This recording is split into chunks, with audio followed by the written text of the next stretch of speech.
तो welcome back दोस्तों। आज हम लोग बात करने वाले हैं आज हुई स्मैकडाउन के रिजल्ट के बारे में। तो वीडियो स्टार्ट करने से पहले वीडियो को लाइक करें, चैनल को सब्सक्राइब करें और बेल आइकन दबाना ना भूलें। तो आज की स्मैकडाउन की शुरुआत हमें फिन बैलर के सेगमेंट से देखने को मिलती है, जहां पर फिन बैलर डब्ल्यूडब्ल्यूई की रिंग के अंदर आते हैं और अपना प्रोमो देना स्टार्ट करते हैं। इसके बाद फिन बैलर अपना प्रोमो देना स्टार्ट करते हैं और वो बोलते हैं कि 2016 में भी वो नंबर 1 कंटेंडर बने थे और उन्होंने सेथ रॉलिंस को हराकर समर स्लैम में यूनिवर्सल चैंपियनशिप जीती थी। फिर वो बोलते हैं कि इस बार की जो समर स्लैम होने वाली है उसमें वो सैमी ज़ेन को हरा के फिर वो कोडी रोड्स या सीएम पंक को चैलेंज करेंगे अगले हफ्ते की स्मैकडाउन में। इतना बोलते ही हमें सैमी ज़ेन की इंटरफेरेंस देखने को मिलती है फिन बैलर के प्रोमो में, और वो कहते हैं कि तुम्हें जो नंबर 1 कंटेंडर का मैच मिला है वो सिर्फ और सिर्फ मेरी वजह से मिला है। फिर सैमी ज़ेन बोलते हैं कि अगर सैटरडे नाइट मेन इवेंट में निक ऑल्डिस हमारे मैच में इंटरफेरेंस ना करता तो मैं सीएम पंक और कोडी रोड्स वाले मैच में समर स्लैम में उनको चैलेंज कर रहा होता। इसके बाद फिन बैलर सैमी ज़ेन को चिढ़ाते हुए बोलते हैं कि मैंने तो अपनी चैंपियनशिप अपनी इंजरी के रीज़न के कारण हारी थी, लेकिन तुम तो अपनी चैंपियनशिप फुली फिट होते हुए भी हारे हो सीएम पंक के अगेंस्ट।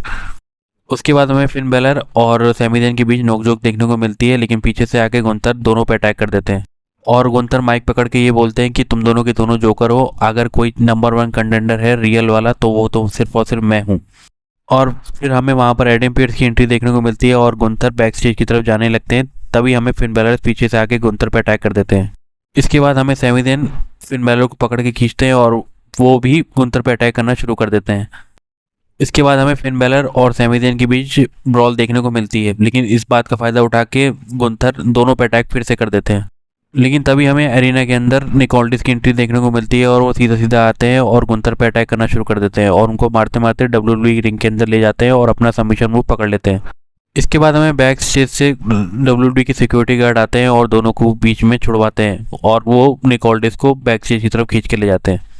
इसके बाद हमें वुमेन्स का टैग टीम मैच देखने को मिलता है, जहां पर एक तरफ टिफनी होती है और उनके साथ चेल्सी ग्रीन होती है और उनका मैच जेड कारगिल की टीम के साथ होता है। और इस मैच में हमें जेड कारगिल की इंटरफेरेंस देखने को मिलती है, जिससे कि टिफनी और चेल्सी ग्रीन की टीम इस मैच को हार जाती हैं।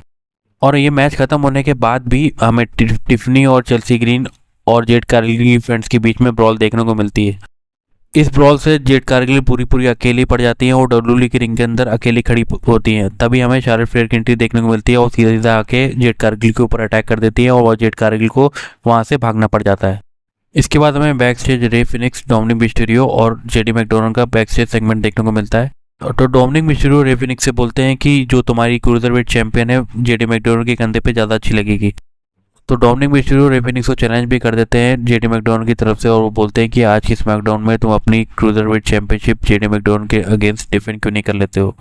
तो रे फिनिक्स डोमिनिक मिस्टीरियो की चैलेंज को एक्सेप्ट कर लेते हैं और आज की स्मैकडाउन में हमें इन दोनों का मैच अनाउंस भी कर दिया जाता है। इसके बाद हमें हाकू की बैक स्टेज एंट्री देखने को मिलती है, जहाँ पर वो टांगा टोंगा और टांगा लोआ से बात करते हुए बोलते हैं कि तुम लोग उमागा के बच्चे हो और तुम लोगों को डब्ल्यूडब्ल्यूई के अंदर अपनी डोमिनेंस दिखानी चाहिए और तुम लोग भी ब्लड लाइन का हिस्सा हो। इसके बाद हमें tag team title versus title match देखने को मिलता है वॉर राइडर्स और R-Truth की टीम के बीच में। और इस मैच में हमें डेमियन प्रीस्ट की डोमिनेंस देखने को मिलती है, जहाँ पर वो पूरे वॉर राइडर्स पे भारी पड़ रहे होते हैं। लेकिन इस मैच में हमें इंटरफेरेंस देखने को मिलती है हाकू और टामा टोंगा टांगा लोआ की, जहाँ पर वो दोनों की दोनों टीमों पर अटैक कर देते हैं बहुत बुरा।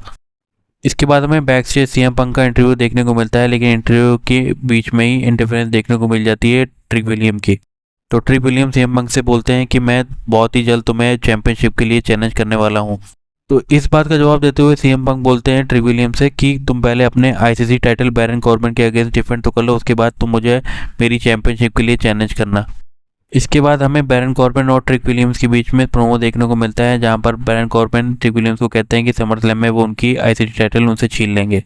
इसके बाद हमें रे फिनिक्स और जेडी मैकडोनाल्ड के बीच में क्रूजरवेट चैंपियनशिप के लिए मैच देखने को मिलता है और इस मैच में डोमिनिक मिस्टीरियो काफ़ी ज़्यादा इंटरफेरेंस कर रहे होते हैं, लेकिन रेफरी डोमिनिक मिस्टीरियो को इंटरफेरेंस करते हुए देख लेता है और उनको बैक स्टेज जाने के लिए बोलने लगते हैं और वहाँ से डोमिनिक मिस्टीरियो जाने ही लगते हैं। तभी वहाँ पर तलविंदर और उनकी छोटे छोटे दोस्त आ जाते हैं और वो डोमिनिक मिस्टीरियो पे बुरी तरह अटैक कर देते हैं। इससे जेडी मैकडोनाल्ड का ध्यान भटक जाता है और इस बात का फायदा उठा के रे फिनिक्स अपना हाई फ्लाइंग मूव लगा के जेडी मैकडोनाल्ड को पिन कर देते हैं और अपनी क्रूजरवेट चैंपियनशिप उनके अगेंस्ट डिफेंड कर लेते हैं। इसके बाद हमें वुमेन्स लैडर क्वालिफायर मैच देखने को मिलता है, जो कि लैश लेजेंड और जिलूले के बीच में होता है और इस मैच में हमें लैश लेजेंड की जीत देखने को मिलती है। इसके बाद हमें स्मैकडाउन का मेन इवेंट देखने को मिलता है, जहां पर हमें सीएम पंक और कोडी रोड्स का प्रोमो वॉर देखने को मिलता है और ये प्रोमो वॉर ब्रॉल में तब्दील हो जाता है। लेकिन वहाँ पर तभी हमें एडम पीयर्स अपनी सिक्योरिटी गार्ड के साथ आते हैं और दोनों को बीच में छुड़वाते हैं। लेकिन वहाँ पर सीएम पंक और कोडी रोड्स की ब्रॉल काफ़ी ज़्यादा आगे तक बढ़ चुकी होती है और दोनों एक दूसरे को छोड़ने को तैयार नहीं होते हैं, और इसी के साथ आज की स्मैकडाउन ऑफ एयर हो जाती है। तो दोस्तों आज की वीडियो यहीं तक थी। तो वीडियो को लाइक करें, चैनल को सब्सक्राइब करें और बेल आइकन दबाना ना भूलें। Thank you.